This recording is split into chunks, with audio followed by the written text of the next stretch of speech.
La intubación endotraqueal es una técnica que consiste en introducir un tubo o sonda en la tráquea del paciente a través de las vías respiratorias altas. Es necesario repasar la anatomía de las vías aéreas, que se dividen en superior, conformada por nariz, boca, faringe y laringe, e inferior, constituida por árbol traqueobronquial y parénquima pulmonar. Así de importante es tener en cuenta en la edad pediátrica las características anatómicas que la diferencian del adulto. Esta técnica se puede hacer de forma electiva o de urgencia, y por vías orotraqueal, nasotraqueal o por traqueotomía. La elección de la vía depende de la habilidad del operador y de las condiciones de base del paciente. Sus indicaciones son: permeabilidad de la vía aérea, asegurar la ventilación y oxigenación, proteger la vía aérea de aspiración de contenido gástrico, sangre o pus, facilitación de manejo de secreciones, ventilación electiva y en cirugías que requieran anestesia general. Los criterios de intubación de urgencia son: trauma craneoencefálico con un Glasgow menor a 8 puntos, estados de choque, insuficiencia respiratoria mayor a 30 o menor a 10 respiraciones por minuto, fallo respiratorio inminente, edema de vía aérea, resultados gasométricos con presión parcial de oxígeno menor a 50 milímetros de mercurio, presión de dióxido de carbono mayor a 60 milímetros de mercurio, pH menor a 7.25. Sus contraindicaciones son relativas, ya que no contraindican absolutamente la realización de este procedimiento, siendo estas: aneurisma del arco aórtico, laringitis aguda, tuberculosis pulmonar abierta y estenosis traqueal no reversible. En este video nos enfocaremos en la intubación orotraqueal, que se usará solo cuando la intubación durará menos de 48 horas. La dificultad para la intubación endotraqueal se define, según la Sociedad Americana de Anestesiología, como la inserción del tubo traqueal con laringoscopía convencional, que requiere más de 3 intentos, o la inserción del tubo traqueal con laringoscopía convencional, que requiere más de 10 minutos.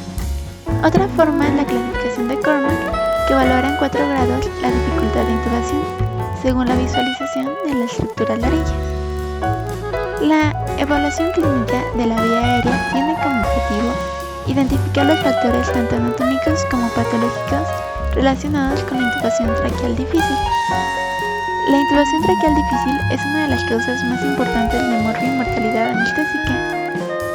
En el test de predicción se tienen que relacionar como mínimo 3 factores, que son estructuras faringe con el test de Mallampati, distancia tiromentoniana menor a 6.5 centímetros y movilidad de la articulación atlanto-occipital menor a 21 grados. Por lo tanto, los factores de riesgo de intubación traqueal difícil son: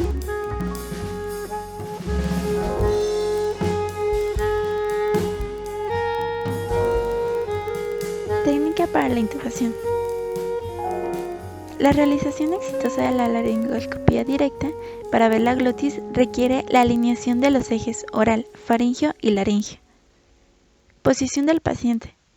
En el menor de 10 años, en decúbito supino. En el mayor de 10 años, la elevación de la cabeza 1 al 10 centímetros mediante la colocación de una almohadilla debajo del occipucio. Manteniendo los hombros sobre la mesa, alinea los ejes laringeo y faringeo. Hiperextensión del cuello. Peroxigenar al paciente con oxígeno al 100%. Abrir la boca con la mano derecha, poniendo el pulgar en el labio superior e índice en el inferior, empujando el mentón hacia abajo. El operador se colocará para realizar el procedimiento a la cabecera del paciente.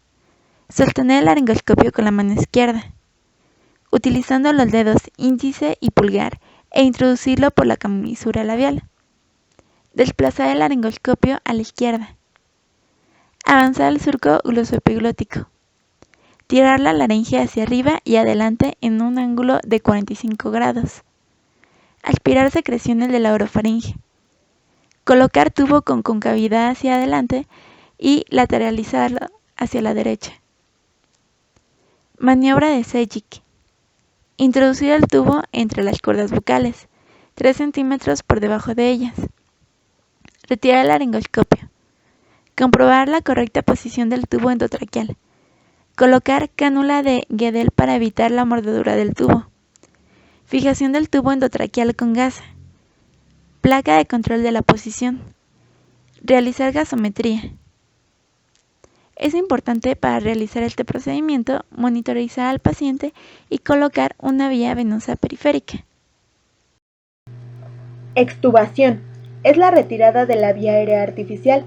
Los factores a evaluar antes de proceder con la técnica son una reversión completa de los anestésicos, una ventilación espontánea exitosa, una vía aérea permeable, así como ausencia de edema u obstrucciones, monitorizando siempre el nivel de conciencia, la frecuencia cardíaca, el patrón ventilatorio, la saturación de oxígeno y los gases arteriales. Hay que decidir el momento para realizarla, ya sea con el paciente anestesiado profundamente o despierto, colocándolo en una posición semi-Fowler con la cabeza elevada de 40 a 90 grados, revisando el equipo que incluya material de intubación y una fuente de oxígeno. Se recomienda la administración previa de lidocaína de 1 a 3 minutos antes de extubar. Como primer paso debemos aspirar la faringe intensamente, luego retirar las cintas que se fijan al tubo y desinflar el manguito, así como indicar la realización de una inspiración profunda, para sucesivamente retirar el tubo con un movimiento simple y suave. Finalmente, colocar mascarilla de oxígeno al 100% hasta estabilizar a nuestro paciente. Complicaciones de la laringoscopía y la intubación. Las complicaciones de la laringoscopía y la intubación suelen deberse a errores en la colocación del tubo, a traumatismos de las vías respiratorias, a las respuestas funcionales de la instrumentación de la vía o al funcionamiento incorrecto del tubo.